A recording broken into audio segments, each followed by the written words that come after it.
BJP वाले को इसमें सबक सिखाइए ताकि आप लोगों का भी मान सम्मान बना रहे और दूसरे भी हम सब जाति भाइयों को बोल रहे हैं सबका मान सम्मान बना रहेगा। क्यों? तो बीजेपी वाले कभी किसी का मान सम्मान नहीं करते हैं। देखिए ये दूसरा कोई नहीं कर रहे, ये बीजेपी वाले खुद करवा रहे हैं और बीजेपी वाले फिर अच्छा बनते हैं। और रह गए कि ये केजरीवाल पर जो टिप्पणी कर रहे हैं ये तो सब जानते हैं कि निर्विकार है। कोई टिप्पणी में कोई लैस गुदा नहीं है, कोई सच्चाई नहीं है। सच्चाई वाले इतना गिरे हुए नहीं हैं।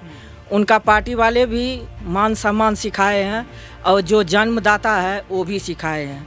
लेकिन बीजेपी में लग रहा है कि जन्मदाता भी नहीं सिखाए हैं, जो बड़े छोटे के साथ कैसे व्यवहार किया जाए, विचार किया जाए, और ना उनके पार्टी वाले सिखाए हैं। उनके पार्टी में जितना कुकर्मी है सब उनमें है, जितना बेइज्जती वाले हैं उनमें है, रेपिस्ट जो है इनमें है। लेकिन फिर भी उनका बीजेपी वाले किस तरीके से सम्मान दे रहे हैं, उनको तो धिक्कार है। ऐसे ऐसे आदमी को ना बोलना नहीं चाहिए। लेकिन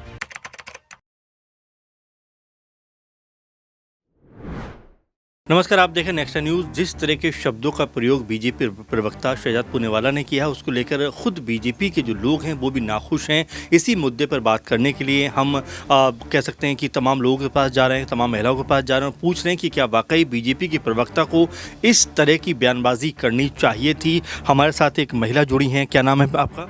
बेबी झा। बेबी झा, देखिए झा जो शब्द आपने कहा है इसी को लेकर शहजाद पूनेवाला ने जिस तरह के शब्दों का प्रयोग किया है दोहराना भी मेरे ख्याल से हम लोगों के लिए मुमकिन नहीं है। कैसे देखते हैं आप? ऐसा है कि पहले तो मैं आपके चैनल द्वारा मैं सभी भाइयों बहनों को प्रणाम करती हूँ। अपना ब्राह्मण जाति को ये ज़रूर सूचना देना चाहती हूँ कि जिस ब्राह्मण जाति ने लगे हुए हैं बीजेपी के थ्रू, उनको वोट दे के जिता रहे हैं, सब कर रहे हैं, ये जो इतना अशब्द जो बोले हैं, जो बोलने के लायक नहीं है, जो बात की आपने भी बोले, लेकिन ये एक मीडिया पे आके एक प्रवक्ता को शोभा नहीं धरते हैं। बीजेपी वाले बार बार ये बेइज्जती वाली काम क्यों करते हैं कि ना आदमी चाहते हुए फिर भी क्यों चाहते हैं कि जो उनको दूसरे पार्टी वाले भी अशब्द बोले। लेकिन दूसरे पार्टी वाले इतना गिरे हुए नहीं हैं। उनका पार्टी वाले भी मान सम्मान सिखाए हैं और जो जन्मदाता है वो भी सिखाए हैं। लेकिन बीजेपी में लग रहा है कि जन्मदाता भी नहीं सिखाए हैं, जो बड़े छोटे के साथ कैसे व्यवहार किया जाए, विचार किया जाए, और ना उनके पार्टी वाले सिखाए हैं। उनके पार्टी में जितना कुकर्मी है सब उनमें है, जितना बेइज्जती वाले हैं उनमें है, रेपिस्ट जो है इनमें है। लेकिन फिर भी उनका बीजेपी वाले किस तरीके से सम्मान दे रहे हैं, उनको तो धिक्कार है। ऐसे ऐसे आदमी को ना बोलना नहीं चाहिए। लेकिन क्या बोलूं, दोबारा आक्रोश में बोलना पड़ रहा है कि ऐसे बंदे को चाहिए मुंह पे। अगर सामने रहते ना तो औरत लोग ना उनको वो हाल करते ना कि दोबारा ये शब्द बोलना भूल जाते।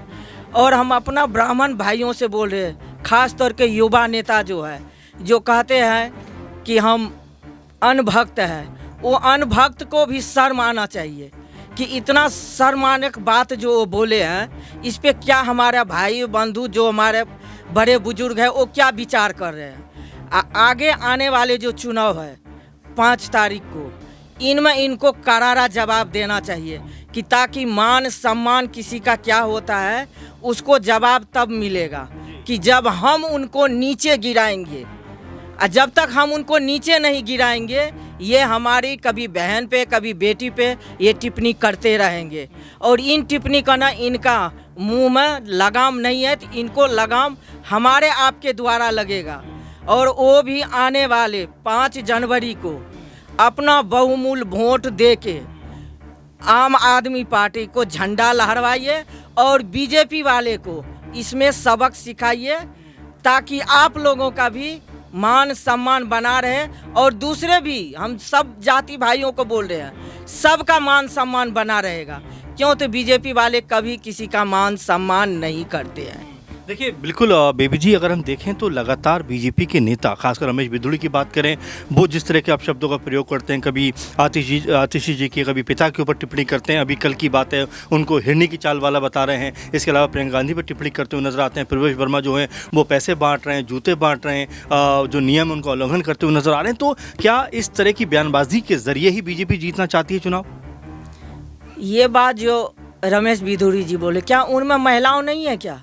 उनमें भी महिलाओं हैं। ये शब्द तो आम आदमी भी, कांग्रेस भी दोहरा सकते हैं, जो हिरनी के चाल चल सकते हैं। स्मृति ईरानी के गाल जैसे हम भी रोड बना देंगे, लेकिन हमारे पार्टी तो नहीं बोले, ना तो कोई दूसरे पार्टी वाले बोल रहे हैं। लेकिन इनका ये, इससे क्या जीत जाएंगे? ये जीतेंगे नहीं, बल्कि और ये नीचे स्थल से गिरेंगे। रह गए बात की जो महिलाओं हैं, आदमी ने नहीं जाते हैं वोट देने, औरत ने मजबूर करती है, औरत ने बताती है, औरत घर चलाती है, औरत सारी बात करती है, और औरत बताती है कि मुझे कहाँ नफ़ा है, कहाँ घाटा है, कहाँ मान है, कहाँ सम्मान है। और अगर हम वोट देंगे तो अपना सम्मान के लिए, अपमान के लिए नहीं।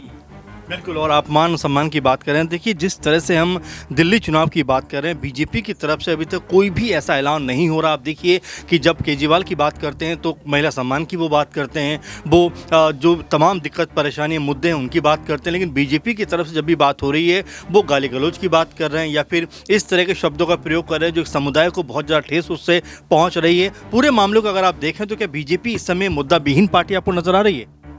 बिल्कुल विहीन पार्टी नज़र आ रही है, इसलिए कि आप सब जान रहे हैं, जनता सब देख रही है, सब जान रही है कि ये किस तरीके से गाली गुब्जा करके, किसी को उंगलीबाजी करके, किसी को बहन बेटी को छेड़वा के, ये दूसरा कोई नहीं कर रही है, बीजेपी वाले खुद करवा रहे हैं। और बीजेपी वाले फिर अच्छा बनते हैं। और रह गए कि ये केजरीवाल पर जो टिप्पणी कर रहे हैं, ये तो सब जानते हैं कि निर्विकार है। कोई टिप्पणी में कोई लैस गुदा नहीं है, कोई सच्चाई नहीं है। सच्चाई तब आएंगे कि जब उनका कोई हकीकत इनके सामने पकड़ाया जाएगा। अभी तक ना पकड़ाया गया है, और उम्मीद है कि पकड़ाया भी नहीं जाएगा। अच्छा बेबी जी, इसके बीजेपी के भी तमाम सारे नेता अफसोस जाहिर कर रहे हैं। मनोज तिवारी का जिक्र मैं करना चाहूँगा। वो कह रहे हैं कि ये बात नहीं बोली जानी चाहिए थी, उनको माफ़ी मांगनी चाहिए। क्या माफ़ी मांगने से काम चल जाएगा? पूर्वांचल के हैं तो बीजेपी वाले जो कह रहे हैं मनोज तिवारी का, मैं इस टाइम सम्मान करती हूँ कि वो सच्चाई पे है, पार्टी कोई भी हो। लेकिन मनोज तिवारी का भी मैं यही कहूँगा, जो भी पूर्वांचल के हमारे नेता भाई है, यही कहूँगा कि पार्टी कोई भी हो, कहीं भी रहो, लेकिन अपना मान सम्मान के लिए लड़ाई लड़ो और हकीकत बोलो। अभी जो हकीकत मनोज तिवारी ने बोले हैं, उसके लिए मैं तहे दिल से उनका धन्यवाद करता हूँ। रह गए बात कि मनोज तिवारी को अपनी बात पे भी अटल होना चाहिए। अब माफ़ी मांगने से तो कुछ नहीं होगा। मान लीजिए आप हमें मार दिए, हमें माफ़ी मांग लिए, तो क्या वो दर्द मुझे निजा गया? क्या चाहते हैं आपकी शहजाद पूनेवाला को क्या पार्टी से निकाल दिया जाना चाहिए? इतना बड़ा बयान देने के बाद भी क्या पार्टी में जगह बनती है उनकी? नहीं, उनके तो कतई नहीं जगह बनती है। अगर बीजेपी वाले अपना इज्जत और मान सम्मान चाहे तो उनको पार्टी से बेदखल कर देना चाहिए। अब पार्टी से तब बेदखल करना चाहिए कि भरी सभा में पहले उनका बेइज्जती करे और उसके बाद पार्टी से बेदखल किया जाए। इसी में बीजेपी वाले का भलाई भी है। देखिए बिल्कुल, आपने लास्ट में जाते थे, बस एक मैं बात पूछना चाहूँगा आपसे, क्या बीजेपी को इन बयानों के बाद क्या कोई नुकसान हो सकता है दिल्ली में? क्योंकि पूर्वांचल का जो जिक्र आपने किया, बहुत सारे जो कह सकते हैं लोग यहाँ पूर्वांचल से रहते हैं, झा कम्युनिटी के बहुत सारे लोग रहते हैं, क्या इसका असर पड़ता हुआ नजर आएगा? बहुत ज़्यादा नज़र आएंगे। क्यों, तो यहाँ जो है ना ज़्यादा पूर्वांचल का ही है, और हम लोग बिहारी पूर्वांचल के ही सारे आदमी हैं। और हमारे युवा भाई सब जो है ना, वो एकदम कमर कस लिए हैं इस बार, जो बीजेपी को कहां से कहां उठा के पटकाना है, और काली माँ के कसम भी खा ली है हमारे भाई ने। तो इसलिए बीजेपी का ना मुंह भर के गिरना ही पड़ेगा ये बयानबाजी पे। भलाई इसमें है कि पार्टी से निकाले, उसके बाद पार्टी वाले माफ़ी मांगे, बीजेपी वाले उनसे नहीं, पार्टी वाले माफ़ी मांगे सारे हमारे पूर्वांचल भाइयों से, ब्राह्मण जातियों से, राजपूत जो भूमियार जो भी है, सारे जातियों से माफ़ी मांगे पार्टी वाले। उनको निकालने के बाद, बेइज्जती करने के बाद, तभी कुछ हो भी सकता है, नहीं तो कुछ भी नहीं होने वाला है।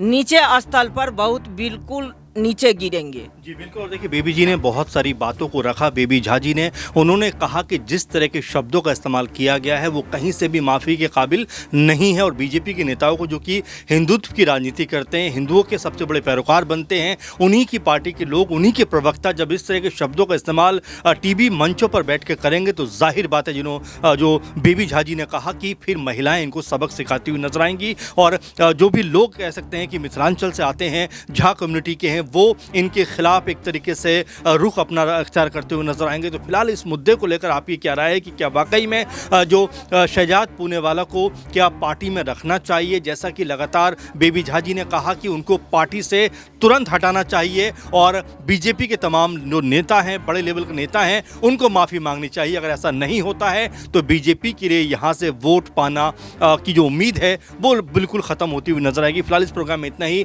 आप लगातार बने रहें, हम ऐसे मुद्दों पे आपके सामने ऐसे प्रोग्राम, ऐसे विचार लेकर आते रहेंगे। फिलहाल इस प्रोग्राम में इतना ही। आप लगातार बने रहें। नमस्कार।